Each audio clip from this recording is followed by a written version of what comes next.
Prezident Vladimir Zelenski Russiýanyň san we ýarag taýdan artykmaçlyk edýän baswalyjy güýçlerine garamazdan Ukraina goşunynyň Donbas tebitini goramak ugrundaky mertlerçe tagallalaryny dowam etdirjekdigine söz berdi. Bu aralykda Severodonetsk möhüm şäherini ele geçirmek boýunça gazaply çaknysyklar dowam edýär. Biziň eserlerimiz Severodonetsk şäherine edilýän hüjümleri üstünlikle ýa-da testirýärler diýip Ukraina baş harby ştaby 8-nji iýunda ma'lum etdi. Maglumatda Ukraina goşunynyň günortudaky Toskivka we Ustinovka şäherlerine edilýän hüjümleri hem saklaýandygy bellenilýär. Lugansk tebitiniň häkimi Serhiy Hayday Severodonetsk bilen derýa arkaly terketleşýän Lysychansk şäheriniň hem oku tutulýandygyny aýtdy. Urus hereketleriniň dowam edýän tebitlerinden gowuşan bu maglumatlary garaşsyz çeşmelere tasdiklatmak mümkin däl. Rus baswalyjy güýçleri fevralda Ukraina hüjüm etmeginden soň ýurduň beýlik tebitlerinden ýa-da testirilmegi netijesinde häzir bar ünsüni Severodonetska gönükdirdi. Baswalyjylar biziň harbylarymyzyň garşy duruş hereketleriniň bu derejede güýçli boljakdygyny çaklamadalar diýip Zelenski 7-nji iýunda giçlik eden çykysynda belledi. Donbasyň gurrunsyz mertlerçe goragy dowam etdirilýär diýip ol sözüne goşdy.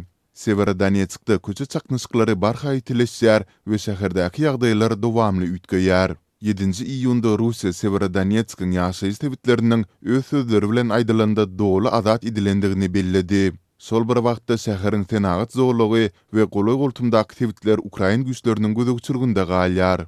Britaniýanyň Gorunmak Ministrliginiň 8-nji iýunda beren maglumatyna görä, soňky 24 sagatyň dowamında taraplaryň hiç biride şäherde möhüm öňe gidişligi gazanyp bilmändir. Britan aňtyw gulluklarının maglumatynda Ukraina güýçleriniň garşylykly hüjümleri netijesinde günorta günwatardaky Herson regionunyň käbir tebitlerinde üstünlikleri gazanandygy hem bellenilýär. Bu aralykda Russiýanyň TASS habar agentligi Mariupol şäherindäki Azovstal polit zawodynyň 1000 goly ýetiriniň derňewler üçin Russiýa iberlendigini ma'lum etdi.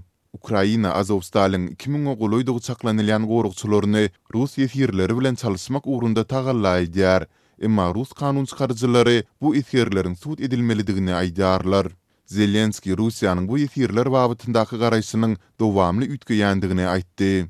Russiýa esasan Mariupol şäherini gorap we pat bolan Ukraina ýetirleriniň 210 jesedini gowşurdy diýip Ukraina harbylary ma'lum etdi. Bu aralykda Rus Daşary işler ministri Sergey Lavrov Ukrainanyň gally önümleriniň eksportyny ýoly goýmak meselesine maslahatlaşmak üçin Türkiýe sapar edýär.